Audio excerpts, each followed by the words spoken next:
குழந்தைகளிடம் செடி வளர்ப்பை ஊக்குவிக்கும் விதமாக கோவை மாவட்டத்தைச் சேர்ந்த பொறியியல் பட்டதாரிகளான ராஜகமலேஷ் மற்றும் ரஞ்சித் குமார் ஆகியோர் வித்தியாசமான சிந்தனையுடன் ஃபார்ம்சில் என்ற பென்சிலை உருவாக்கியுள்ளனர்.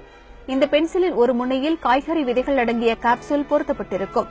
பென்சிலை குழந்தைகள் பயன்படுத்தி முடித்த பின்னர் மண்ணில் சாய்வாக நட்டு தண்ணீர் ஊற்றினால் போதும் அந்த கேப்சூலில் உள்ள விதைகள் ஒரு வாரத்தில் செடி முளைவிடும். பென்சில் பாத்தீங்கன்னா நேச்சுரல் உடன் பென்சில், இயற்கையான உடன் பென்சில். இது வந்து எந்த ஒரு பெயிண்டோ எதுவுமே கிடையாது பென்சில்ல. ரெண்டாவது ரகம் பாத்தீங்க அப்படின்னா விதைகள் வந்து ஹைபிரிட் விதைகள் கிடையாது. எல்லாமே பாத்தீங்கன்னா இயற்கையான விதைகள், இயற்கை விதைகள். அதாவது ஒரு செடியிலிருந்து நாங்க பறிக்கிற விதைகள் எல்லாமே வந்து இதுல வந்து எந்த ஒரு கலப்படமோ எந்த ஒரு இதுவும் கிடையவே கிடையாது.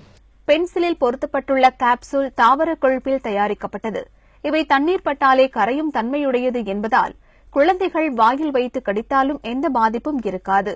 இதில் வைக்கப்படும் விதைகள் காய்ந்து போகாமல் இருக்க தேங்காய் நாருடன் சேர்த்து கேப்சூலில் அடைக்கப்படுகிறது. இதில் தக்காளி, கத்தரி, மிளகாய், வெண்டைக்காய், கொத்தவரை உள்ளிட்ட காய்கறி விதைகளும் பாலசம், ஜின்னியா, வர்பனா போன்ற மலர் செடிகளின் விதைகளும் வைக்கப்படுகின்றன. என்ன விதை வைக்கப்பட்டுள்ளது என்பதும் பென்சிலில் குறிப்பிடப்பட்டிருக்கும். மோரோவர் வந்து பேக் ஆஃப் 8ல வந்து 8 டிஃபரெண்டா இருக்கும். பிகாஸ் அப்படின்னா அவங்களுக்கு வந்து எப்போ எதை வச்சாலுமே அதான வளருது அப்படிங்கிறது இல்லாம ஒரு ஃபர்ஸ்ட் ஒன் வச்சாங்கன்னா வந்து ஒரு வெண்டைக்காய் வரும், செகண்ட் ஒன் வச்சாங்கன்னா ஒரு ஜினியா பூ வரும், அடுத்து வச்சாங்கன்னா ஒரு தக்காளி வரும். வச்ச ஒரு 1 வீக்ல வந்து ஒரு ஸ்ப்ரவுட் வந்துடும். ஸோ அதனால அந்த இன்ட்ரெஸ்ட் அவங்களுக்கு வந்துடும்.